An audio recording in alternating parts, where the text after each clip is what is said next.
Barbara sat in the quiet library. Dusty books filled the tall shelves around her. She opened a large box labeled Grandfather's Things. Inside, she found an old, worn book. She felt a mix of sadness and a quiet curiosity. As Barbara opened the old book, a small folded piece of yellowed paper fell out. It landed softly on the table. Barbara leaned closer, her eyes wide with surprise. She carefully picked up the paper. Her curiosity grew stronger. Barbara slowly unfolded the paper. It was a simple, hand-drawn map with black ink.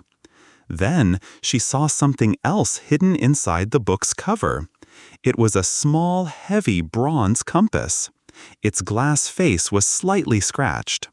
She felt a deep sense of intrigue. Later, at her home, Barbara placed the map and the compass on her wooden table. She looked at them for a long time. She thought about her grandfather, Daniel, and his love for nature. A new idea formed in her mind. She decided to follow the map and see where it led. The next morning, Barbara stood at the entrance of a large green park. Tall trees lined the path ahead. She held the old map and the bronze compass in her hands. A wave of nervousness washed over her. However, she took a deep breath and felt ready for the adventure. Barbara walked deeper into the forest on a narrow path. Sunlight filtered through the leaves above. She stopped and looked at the bronze compass. The needle was shaped like a delicate leaf.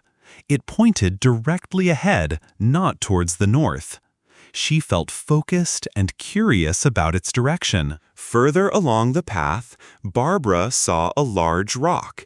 It had a very unique, jagged shape. She pulled out the simple map from her pocket. She compared the rock to a small drawing on the map. It was a perfect match. She felt a surge of encouragement. The path became less clear, almost disappearing into the undergrowth. Barbara walked carefully, stepping over roots and fallen leaves. She kept her eyes on the bronze compass. The leaf needle still pointed steadily in the same direction. She felt a growing sense of adventure as she pushed forward. Suddenly, Barbara arrived at a small, clear stream. The water flowed gently over smooth stones. This stream was not marked on her map. She paused, looking for a way to cross. She then saw a line of flat stones in the water, perfect for stepping across. Barbara carefully stepped from stone to stone, crossing the stream. Her sturdy boots kept her feet dry. Once on the other side, she checked the compass again. The leaf needle still pointed in the exact same direction. She felt a wave of relief and continued her journey. The path became smaller. The trees grew closer together. Sunlight came through the leaves in bright spots. The forest felt magical now. I looked around with growing wonder. Every leaf, every stone felt like a secret. I stopped and held the bronze compass. The leaf-shaped needle spun quickly for a moment. Then it stopped. It pointed firmly towards a huge old tree.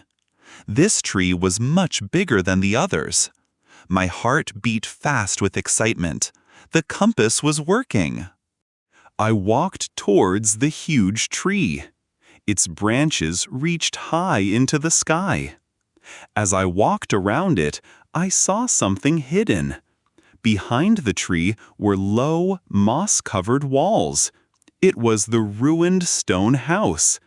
Ivy climbed up the old stones. I felt a big surprise.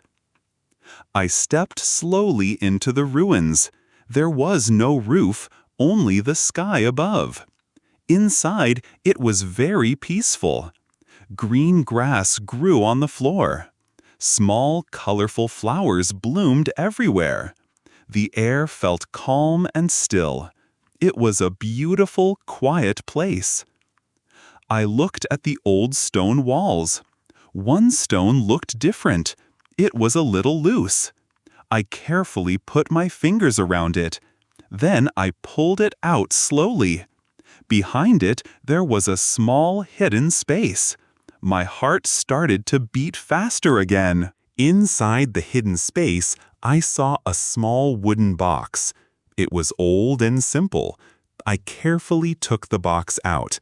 Then I sat down on the soft grass inside the ruins. I held the box in my hands. I took a deep breath. I was ready to open it. I slowly opened the wooden box.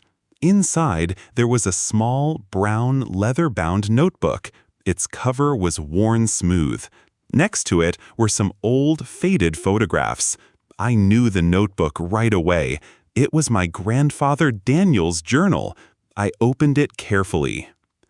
I started to read Daniel's journal. His neat handwriting filled the pages.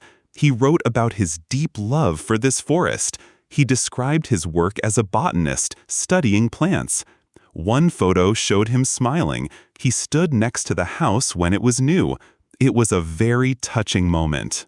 I smiled, feeling a strong connection to my grandfather. He had found such joy here. I looked up from the journal. I saw the nature around me with new eyes. The moss, the flowers, the old trees. Everything seemed more beautiful now. I felt a deep sense of contentment. I closed the journal gently. I put it and the photos carefully into my bag. Then I stood up. I looked out towards the horizon beyond the trees. I was no longer just a librarian. I was an explorer, ready for new adventures. A hopeful feeling filled my heart. Si te gustó el video, suscríbete y activa la campanita.